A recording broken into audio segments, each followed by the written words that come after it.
എന്തുകൊണ്ടാണ് റഷ്യ ഇന്ത്യയുമായിട്ട് ഉടക്കായത്? നമുക്കറിയാം, റഷ്യ ഉപയോഗിക്കുന്നതാണ് T-90 ടാങ്ക്സ്. ഇങ്ങനത്തെ പാകിസ്ഥാനിലേക്ക് കൊടുത്തേ.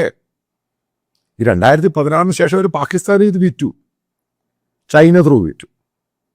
മറ്റേ S-400 ചൈന ത്രൂ ആണ് കൊടുത്തേക്കുന്നത്. മറ്റുള്ള ആമിനേഷൻ ചൈന ത്രൂ ആണ് കൊടുത്തത്. കാരണം അവരുടെ 65% ആയിരുന്ന അവരുടെ ഡിഫൻസിൻ്റെ ഇന്ത്യ വാങ്ങിക്കൊണ്ടിരുന്ന് വെട്ടിക്കുറച്ചിട്ട് അത് 28% അതിൻ്റെ പേരിൽ അവർ പാകിസ്ഥാൻ അത് വിറ്റു. അതായത് ഇന്ത്യയുടെ ശത്രു രാജ്യത്തിന് റഷ്യ ഇത് കൊടുത്തു. ഇവിടെ നമ്മൾ റഷ്യക്കിട്ടൊരു പണി കൊടുത്തു. അത് കേരളത്തിലെ റഷ്യൻ ഈ ഫാൻ ഊളകൾക്കറിയാം ഇന്ത്യ റഷ്യക്കിട്ടൊരു പണി കൊടുത്തത്. ഉക്രൈൻ റഷ്യ വാർ നടന്ന സമയത്ത് ഇന്ത്യ ഈസ്റ്റേൺ യൂറോപ്പിലെ തേർഡ് പാർട്ടികൾക്ക് വെപ്പൺസും ഈ സാധനങ്ങൾ വിൽക്കുന്നുണ്ട്. അവർ നേരെ റഷ്യക്ക് കൊടുത്തു, ഉക്രൈന് കൊടുത്തു.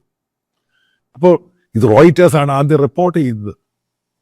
എന്നിട്ട് 4 പ്രാവശ്യം റഷ്യയുടെ ഇപ്പോഴത്തെ എക്സ്റ്റേണൽ അഫയേഴ്സ് മിനിസ്റ്റർ ഇന്ത്യയുമായിട്ട് ഇത് വലിയ രീതിയിൽ പ്രശ്നം ഉണ്ടാക്കാൻ ശ്രമിച്ചു. ഇന്ത്യ തള്ളിക്കളഞ്ഞു.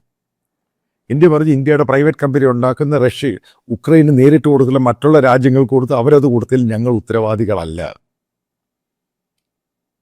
ഇതാണ് പറഞ്ഞത്. അപ്പോൾ ഇന്ത്യ റഷ്യയുമായിട്ട്, അപ്പോൾ നമ്മുടെ ശത്രു രാജ്യത്തിന് ആയുധങ്ങൾ വിൽക്കുന്നു.